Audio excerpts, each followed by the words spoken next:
Hello world, welcome back to the Razor RC. It's time for the full review of the Team Associated T6.4. This is a two-wheel drive electric stadium truck. It's been out for about a month and I just want to share my thoughts on this vehicle. I've driven it quite a bit over the last month and we'll share some running footage as well, but quick look at the vehicle. It does sell for $309 here in the US. I just reused my T6.2 body on this, so it does not come with a body, wheels, or tires out of the box, so make sure you pick those up if you pick up one of these kits. But the T6.2 body fits exactly the same. All the holes, everything match it perfectly, so that's really nice. One thing you might want to do is trim out the rear wheel arches a little bit more.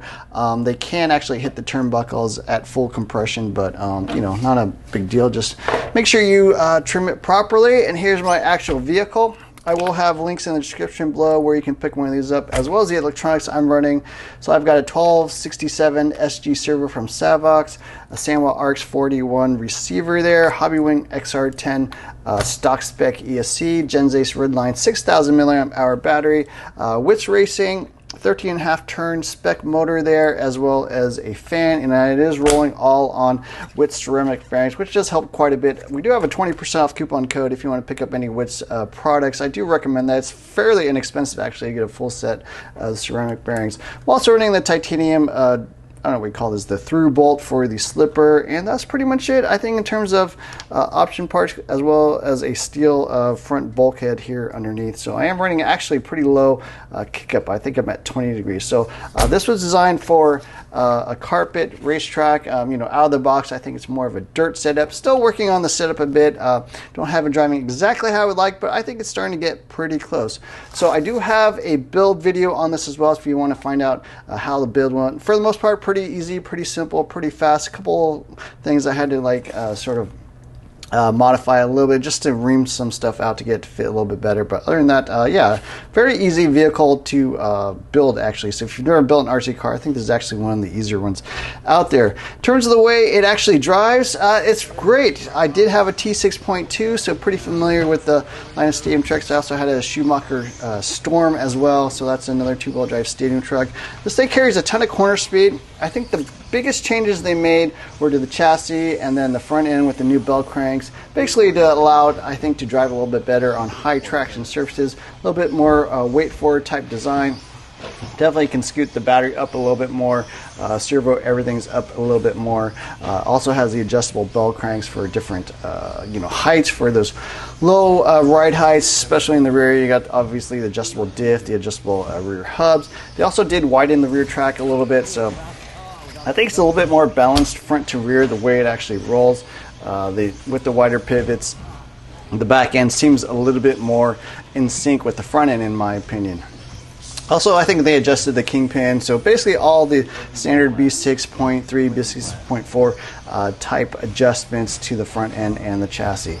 They did also revise the fan mount there in the back, so there are a little bit more options on how it actually mounts. As you can see, it's pretty close to the slipper, but it's not touching, and certainly is a lot better than before.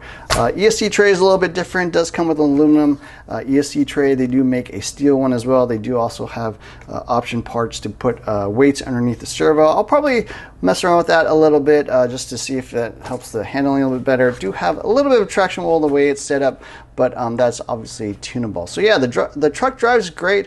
You know, I would say I'm within a second of what the fast guys are doing with this truck. Definitely could, you know, do a little bit more tuning, a little more practice as well to get this thing driving a little better, but it does drive actually quite well. In terms of durability, haven't broken anything. The only issues I had was I had a ball cut pop off once here or there.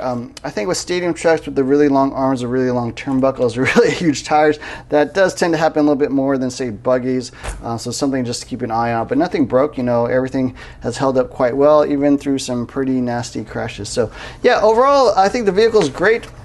Value-wise, you know, probably a little bit pricier than some of the other vehicles out there because there is no body, there's no wheels, so you will have to spend a little bit more for that. But you know, price-wise at $390, it's pretty much right in the middle between the other more current vehicles. Now, the thing with stadium truck is not a whole lot of manufacturers still make stadium trucks. The Yokomo, I think, is several years old at this point, 3, maybe 4 years old. TLR actually stopped making stadium trucks altogether. X-Ray does still make stadium trucks, but not every year, so they do make a carpet and dirt version, and then Schumacher has the Storm, which is a couple years old. But really, for a current, especially US-made stadium truck, this is pretty much your only option. Now, I would say it's a great choice for sure. Probably the most popular stadium truck you can buy on the market today. Durable, reasonably priced. Certainly has the performance. I think they made quite a bit of a step up from the T6.2. It does have the 13mm shocks. I don't have them working quite exactly how I like. I think it's close. Still doing a little bit of tuning with pistons and shock wells and stuff. Also, I'm going to mess with springs a little bit more.